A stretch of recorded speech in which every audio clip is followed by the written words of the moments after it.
Hey everyone, Brian Turbeck with Steelworks CrossFit here, bringing you another exciting edition of Why Wednesday, where we break down the why behind the programming from Monday, November 17th, 2014.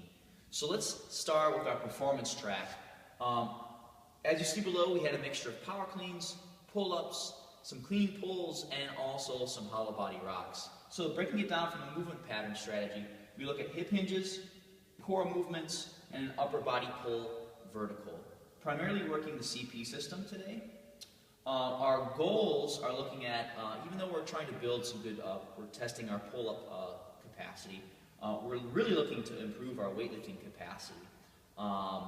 As you notice below, the power cleans are broken up into sets of 1.1.1. The 1 dot basically represents 1 rep and then a 10-second rest before you go to your next rep. And this allows the athlete to go for a little bit of a longer set with a heavier weight than they normally could, say, off of a set of straight 3. Okay? In the clean pulls, this allows the athlete to really work on the timing aspects of their weightlifting. Really kind of getting the knees back longer, coming up to the hip, and finishing nice and tall, as opposed to kicking the hips into the bar. We want that bar to come straight up, and a clean pull really helps us develop the timing necessary to allow that bar to travel more vertical as opposed to being kicked out with the hips. The last piece of that, we want to try and strengthen the core, and that's through our hollow body rocks. 20 seconds of work, 10 seconds of rest. Some call that a Tabata.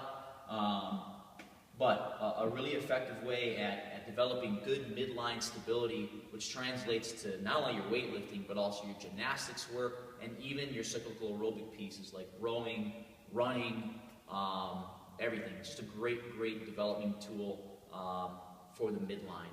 Okay?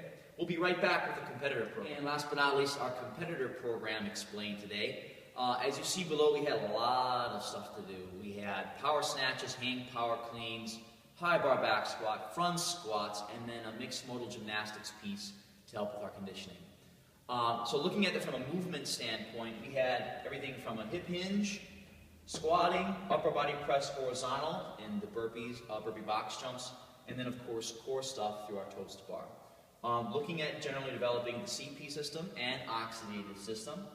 Our goals for the day, given the fact that we're on a 12-week weightlifting cycle right now, we want to focus on improving our weightlifting capacity, generally speaking.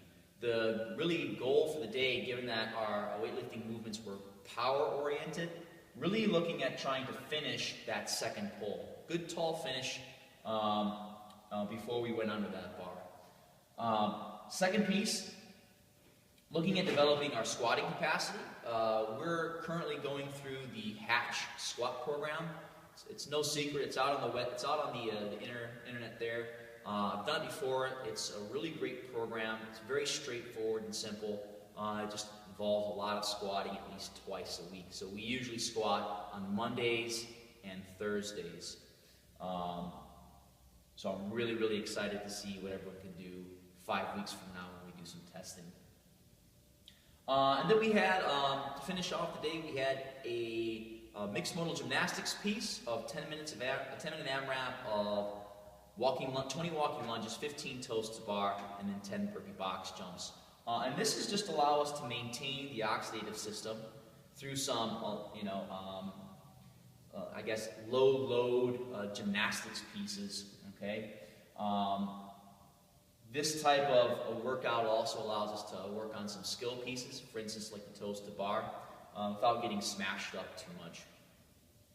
So, that is the competitor program. This is Why Wednesday here at Steelworks CrossFit.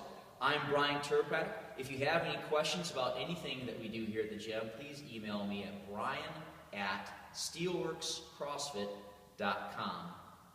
Again, Why Wednesday? We'll see you again next week.